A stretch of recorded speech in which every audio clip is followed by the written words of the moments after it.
President of India బెంగాల్కు వెళ్లారు. ఆదివాసీ అంతర్జాతీయ దినోత్సవంలో పాల్గొనడానికి. బెంగాల్ ప్రభుత్వం ప్రోటోకాల్ ద్వారా ఆహ్వానం పలకలేదు. అయితే కేంద్ర ప్రభుత్వం సీరియస్ అయింది. ఎందుకు ఆహ్వానం పలకలేదు, దీని మీద మాకు వివరణ కావాలి అని. బెంగాల్ ముఖ్యమంత్రి మమతా బెనర్జీ మరో కొత్త డ్రామా మొదలుపెట్టారని చెప్పుకోవచ్చు.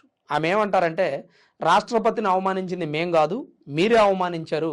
భారతరత్న అవార్డు ఇచ్చినప్పుడు ఎల్కే అద్వానీ గారికి రాష్ట్రపతి గారిని నించోబెట్టారు, మీరంతా కూర్చొని ఉన్నారు అని ఆమె చెప్తున్నారు.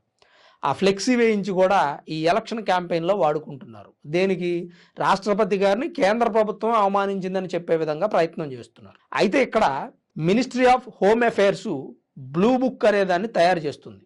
ఆ బ్లూ బుక్లో ప్రోటోకాల్ నియమాలు ఎప్పుడు ఎవరు ఎక్కడ ఎలా పాటించాలి అనేటువంటి అంశాలను పొందుపరిచింది. ప్రెసిడెంట్ ఆఫ్ ఇండియా ఒక రాష్ట్ర పర్యటనకు వెళ్ళినప్పుడు లేదా ఏదైనా సభకు వెళ్ళినప్పుడు ఆ రాష్ట్రంలో ఉన్నటువంటి ముఖ్యమంత్రి, మంత్రివర్గం, అలానే ఆ జిల్లా కలెక్టరు, ఎస్పీ, డిఎస్పీ, డీజీపీ, ఉన్నత ప్రభుత్వ ఉద్యోగులు, అలానే ప్రముఖులు ఆమెకు ఆహ్వానం పలకాలి.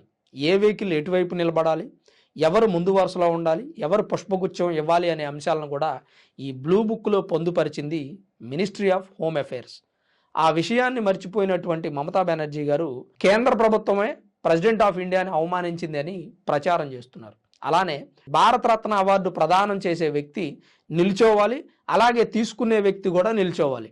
కానీ తీసుకునే వ్యక్తి వికలాంగుడైనా లేదా ఆరోగ్యరీత్యా అతనికి బాగోకపోయినా, వృద్ధాప్యం పైబడినా అతను కూర్చొని తీసుకోవచ్చు. ఈ కార్యక్రమంలో పాల్గొన్న మరి ఏ వ్యక్తి కూడా నిలబడకూడదు. అందుకని ఆ రోజు ప్రధానమంత్రి గారు కానీ, అలానే ఆ కార్యక్రమంలో పాల్గొన్న మాజీ ఉపరాష్ట్రపతి వెంకయ్యనాయుడు గారు కానీ, జగదీప్ ధన్కడ్ గారు కానీ, అలాగే కేంద్రానికి సంబంధించినటువంటి ప్రముఖులందరూ కూడా కూర్చొని ఉన్నారు.